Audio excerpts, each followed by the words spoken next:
परिवेश ध्वंसाभिमुखी होबार के जाऊे पृथ्वी जीवजगत उपर आज विपद माड़ी आसलाने यहाँ जेन मीटिंगटा थिला सचेतनता उपरे जे परिवेश बंचला आमे बंचवा ये परिवेश पंचायत सभारे मो वार्ता देली जे आम समस्ते वृक्षरोपण करवा एवं घर आरंभ करवा सचेतनता जेपरी गोटे पॉलिथिन आउ ठोंगा एवं परिवेश को बंचाबार के हेले एटा केवल जड़े व्यक्ति विशेष नुहे समस्त माने सहयोग दरकार समस्ते सचेतनता सृष्टि करवा संगे संगे प्रैक्टिकल फील्ड रे काम करवार के पड़वा आउ मैं छात्र छात्री मान को विशेष कर मुझे कहली जे मोर मोबाइल नंबर भी रख परिवेश उपर रचना लिखिक पठ आउ परिवेश उपर तुम तुम सांगसाथी उपर सचेतनता सृष्टि करी परिवेश के आम किपरि भाव में रक्षा करमा और आगामी जेन ध्वंसाभिमुखी होबार के जाऊे से उपरे आम केवल कागज कलम रे नहीं करी माने प्रकृति रे कार्यकारी करमा आउ दिन माने वर्ष तमाम कौन ना कौन दिन में समय बाहर करी या भिन्न भिन्न स्थान में करवा को कहली संवाद ये गोटे बहुत परिवेश सचेतनता सुरक्षा जो लगी बहुत बड़ पदक्षेप नहीं लगी आम समस्ते धन्यवाद जनाऊँ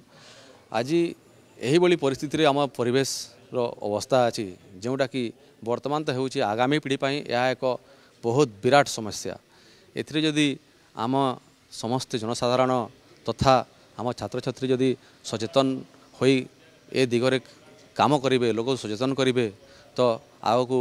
किछि मात्रा रे सफलता पाई पारबे आज आम समस्तंकर स्वास्थ्य सुरक्षा से जड़ित अच्छी वर्तमान देखंतु आपण जो दिग को देखिए से सबुठी अपमिश्रित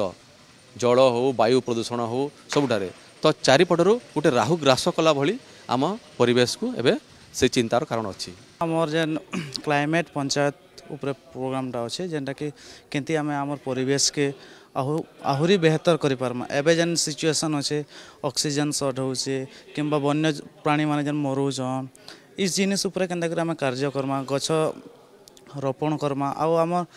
तमने एनवायरनमेंट के बहुत प्योर करमा आगरु जेनता थिला से उपरे एटा चर्चा हेजे प्रोग्रामटा परिवेश सृष्टिटा होचे प्रकृति सृष्टि परिवेश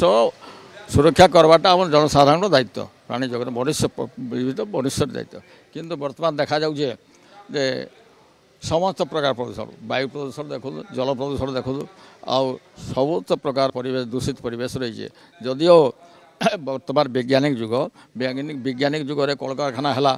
आमर जानवाहन बढ़ीगला जनसंख्या भी बढ़ेगा इसलिए परिवेशटा दूषित हो किंतु परिवेश माने दूषित होगा बोली आमे जे कलकारखाना नहीं करबा किंबा अन्यान्य जानवाहन नहीं करबा तो सेटा असुविधा किंतु परिवेशटा के सुरक्षा करबार लगी परिवेश स्वच्छ रखबार लगी समस्त दायित्व परिवेश सरकार व्यवस्था रहार कथा सरकार व्यवस्था समस्त अनुष्ठान समस्त माने जनसाधारण भी निजे व्यक्तिगत हिसाब से परिवेश सुरक्षार व्यवस्था रखा।